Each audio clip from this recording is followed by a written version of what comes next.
À quelques jours du second tour des élections, Laurent Gbagbo, le président sortant, prend un bain de foule. Il n'a pas remporté la majorité absolue des voix au premier tour et ce dimanche, il affronte Alassane Ouattara, un ancien Premier ministre. La campagne s'est centrée sur la bataille personnelle entre les deux candidats, bien loin des enjeux qui préoccupent les Ivoiriens. Cette élection est tout un symbole. C'est le jour contre la nuit.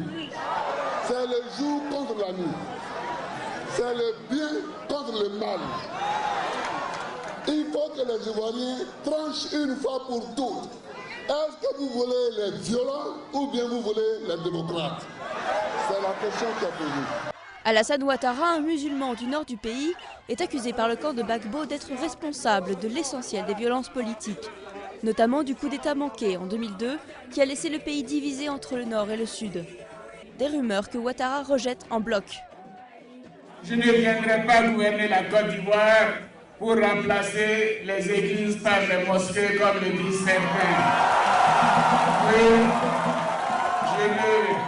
je peux vous dire que je ne gouvernerai pas la Côte d'Ivoire contre les intérêts des Ivoiriens, comme certains veulent le faire croire parce qu'ils n'ont rien à offrir aux Ivoiriens. Les Ivoiriens voudraient surtout le retour à la paix. Qu'on fasse les élections vite, qu'on fasse les élections bien, je vous demande vos suffrages. Moi, je vais vous dire, prenez l'original. Ne prenez pas la photocopie. En 2002, la crise éclate avec les forces nouvelles. Les relations franco-ivoiriennes se dégradent, engendrant de violentes manifestations anti-françaises, dont certains tiennent pour responsable le chef de l'État et son entourage. 2007, des accords de paix sont signés avec les rebelles. Soupçonnés par ses détracteurs de vouloir garder le pouvoir depuis 2005, l'élection présidentielle aura maintes fois été reportée. S'il s'agit d'élections, nous avons gagné. Maintenant, s'il s'agit de sorcellerie, bon, comme je ne suis pas sorcier. Je voudrais donc profiter de l'ouverture officielle de la campagne pour mettre en garde Laurent Gbagbo. Je mets en garde Laurent Gbagbo et le pays qu'ils arrêtent de mentir et d'insulter les Ivoiriens. Oui, qu'ils arrêtent de raconter des mensonges sur Alassane Ouattara et Laurent Gbagbo. Qu'ils arrêtent de diviser les Ivoiriens. Oui, qu'ils arrêtent de mentir sur nous et de traîner nos noms dans la boue. Trop, c'est trop. Trop, c'est trop. Voyez-vous, depuis que j'ai commencé ma pré-campagne et ma campagne, je n'ai insulté personne. Je n'ai insulté personne parce que je respecte tous les Ivoiriens, y compris Laurent Gbagbo. À mes adversaires, je voudrais dire ceci. Nous sommes à la fin de la campagne électorale. Si j'ai dit des mots qui les a blessés, je leur demande de me pardonner. Si j'ai tenu des propos qui les a blessés ou humiliés, je leur demande de me pardonner. Mais en tout cas, il faut qu'ils sachent que de mon côté, tout ce qu'ils ont dit de mauvais sur moi est déjà oublié et pardonné. C'est le jeu de la campagne électorale. C'est le jeu. On dit des choses pour bousculer l'adversaire. Mais il ne faut pas que ces choses-là s'enracinent dans la culture politique. Moi, j'ai déjà pardonné tout ce qu'ils ont dit de vexant sur moi, mais je leur demande aussi d'en faire autant. Donc, je souhaite qu'au soir du 28 novembre, Laurent m'appelle et dise à Alassane, tu as gagné, je te félicite. Et j'ajouterai, si par extraordinaire, c'était ça, voilà, Laurent Gbagbo gagnait dans ces élections transparentes, je prendrai mon téléphone et je dirai, Laurent, tu as gagné, félicitations, tu as la Côte d'Ivoire entre les mains, fais mieux qu'avant. Qu'on laisse la CEI proclamer les résultats. Parce que les bagarres post-électorales en 2000 en Côte d'Ivoire sont venues quand un candidat a proclamé qu'il était élu. Voilà. J'espère que le message est... Voilà, donc je lui lance le message qu'il faut que nous laissions la CEI proclamer le résultat. De deux, il faut que le résultat proclamé par la CEI soit accepté par nous deux. Alors, dans toute élection démocratique, il y a des gagnants et puis il y a des perdants. Si jamais vous êtes candidat, si jamais vous perdez, est-ce que vous serez prêt à céder le pouvoir? Oui, mais si jamais je gagne aussi, il faut qu'on me laisse gouverner. Parce que la crise que nous vivons aujourd'hui a commencé par le fait que j'ai gagné les élections. Je gouvernais et on a pris des armes contre moi. Alors, à tous ceux qui nous regardent, qui nous écoutent, j'ai dit, certains ont dit qu'ils n'étaient pas présents aux élections. Mais la meilleure manière, ce n'est pas de faire la guerre. Et la Miss Monde, ce n'est pas la fille la plus belle du monde. La Miss Monde, c'est la fille la plus belle parmi celles qui sont présentées à l'élection de Miss. Donc, c'est le jeu des élections, il faut le jouer. Si je gagne, je gagne. Si je perds, mais il faut que ce soit dit par tout le monde et que ce soit comme ça. Laurent, tu es un ami, tu es un frère. Bon, l'amitié a été un peu chahutée ces derniers temps avec cette campagne et les propos qu'il a tenus à mon endroit depuis quelques mois. Mais je considère que nous sommes des frères et que c'est important que l'un et l'autre, notre priorité doit être la Côte d'Ivoire et les Ivoiriens. De toutes les façons, la certification a lieu d'abord par la Commission électorale indépendante où il y a tous les partis, ensuite par la CEDEAO, ensuite par l'Union africaine et enfin le grand certificateur, c'est le représentant du secrétaire général des Nations Unies, M. Kyoy. Gbagbo Laurent, 2 107 055 voix, soit 45,90% des suffrages exprimés. Ouattara Alassane, 2 483 164 voix, soit 54,10% des suffrages exprimés. La volonté du peuple exprimée le 28 novembre, qui correspondait à celui exprimé par la Commission. Donc, Ouattara qui a gagné, c'est M. Ouattara qui a gagné le présidentiel. Celui qui a été proclamé aujourd'hui par le Conseil ne correspond pas au fait. L'Union africaine tente de convaincre Laurent Gbagbo de quitter le pouvoir. Après une première mission infructueuse il y a une semaine, le Premier ministre kényan Raila Odinga est revenu en Côte d'Ivoire. Au total, ils sont 4 émissaires sur place, mandatés par la Communauté économique des États d'Afrique de l'Ouest, la CEDEAO. L'organisation régionale a offert à Laurent Gbagbo l'immunité judiciaire s'il se retire. Selon une source de la CEDEAO, il pourrait accepter de s'en aller mais exigerait des garanties afin de ne pas être poursuivi pour violation des droits de l'homme, par exemple. Quant à Alassane Ouattara, il est toujours retranché dans cet hôtel, protégé par 800 casques bleus.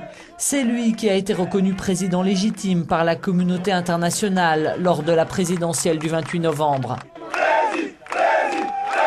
Depuis, le pays est sous haute tension, plus de 170 Ivoiriens ont été tués.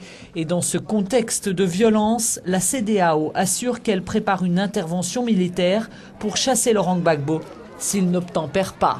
De toutes les façons, la certification a lieu d'abord par la Commission électorale indépendante où il y a tous les partis, ensuite par la CEDEAO, ensuite par l'Union africaine et enfin le grand certificateur, c'est le représentant du secrétaire général des Nations Unies, M. Kyoy. À la fin de l'attente en Côte d'Ivoire, écoutez. Ouattara Alassane, 2 483 164 voix, soit 54,10% des suffrages exprimés. Voilà, vous l'avez entendu, 54,1% pour Alassane Ouattara contre 45,9% pour le président sortant Laurent Gbagbo. François-Xavier Ménage, bonsoir. Vous êtes en direct avec nous d'Abidjan. Le deuxième tour de cette élection présidentielle, ça y est, on est fixé. Il y a si longtemps qu'Alassane Ouattara attendait ce jour, hein. Effectivement, il y avait des centaines de militants qui étaient avec lui, qui ont hurlé leur joie à l'intérieur du QG d'Alassane Ouattara, qui était, il faut le dire aussi, ceinturé par un important dispositif de sécurité.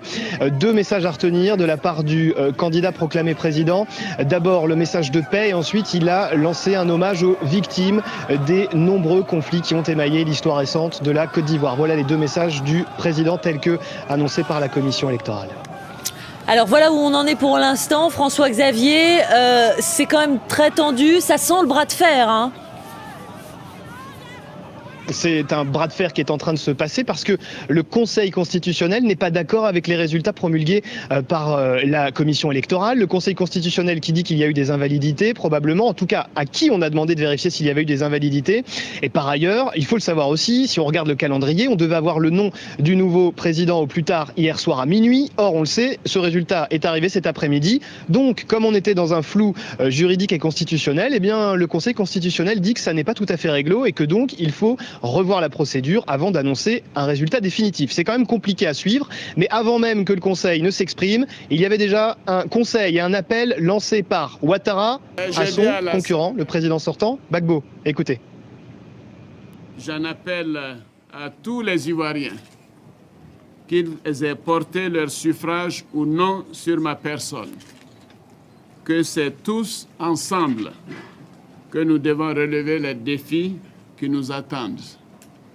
Je rappelle à mon frère Laurent Gbagbo notre engagement commun à respecter les résultats proclamés par la Commission électorale indépendante. De toutes les façons, la certification a lieu d'abord par la Commission électorale indépendante où il y a tous les partis, ensuite par la CEDEAO, ensuite par l'Union africaine et enfin le grand certificateur, c'est le représentant du secrétaire général des Nations Unies, M. Kyoy.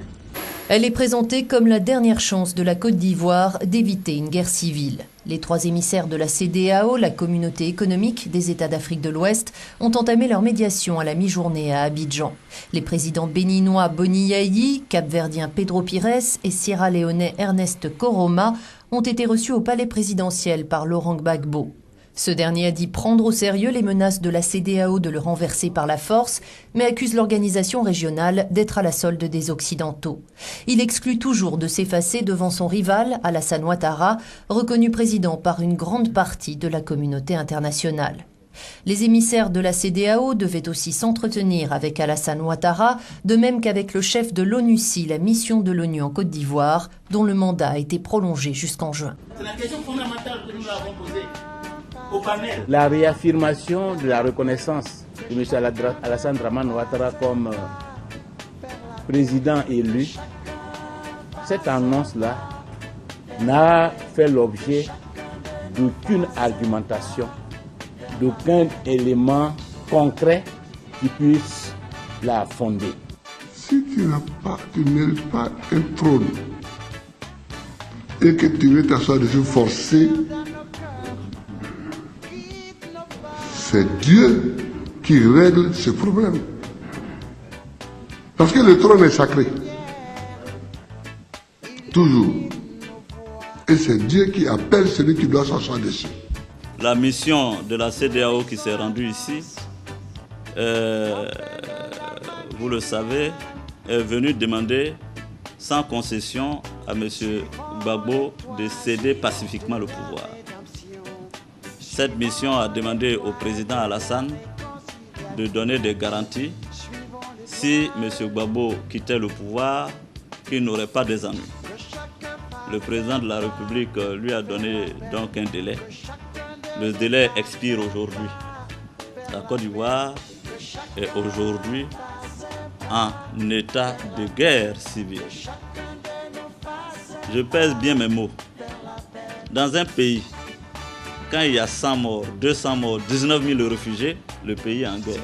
Nous sommes convaincus que seule la force fera partir M. Gbagbo du pouvoir. Parce que tous les dictateurs se ressemblent et tous les dictateurs ne négocient pas leur départ. On les fait partir. Dans le final, notamment, Alassane Ouattara, par exemple, a dit que si vous êtes gagnant au premier tour, ce sera dû à la fraude. Mais Alassane Ouattara est un menteur. Et je le répète pour vos auditeurs et pour vos téléspectateurs, il ne faut pas que les gens fassent attention à son esbrouf. C'est parce qu'il est menteur qu'il n'a jamais réussi à arriver au pouvoir depuis 1993. Je lance donc un appel solennel et pressant à mon frère Laurent Gbagbo afin qu'il adopte une posture similaire en digne fils d'Afrique en reconnaissant la victoire de M. Alassane Ouattara. L'histoire le lui revaudra. Est-ce qu'il a transmis effectivement les papiers du Conseil constitutionnel? Il a transmis et puis il a disparu. Oh, c'est l'ambassadeur de l'ambassade des États-Unis qui le prend lui seul, qui s'en va au Golfe. Oh, le Golfe là, c'est le quartier général de mon adversaire. Et quelqu'un peut aller donner un résultat là-bas? Donc, M. Youssouf Bakayoko m'a dit, Monsieur le Premier ministre, je suis en danger. L'armée a investi la CEI.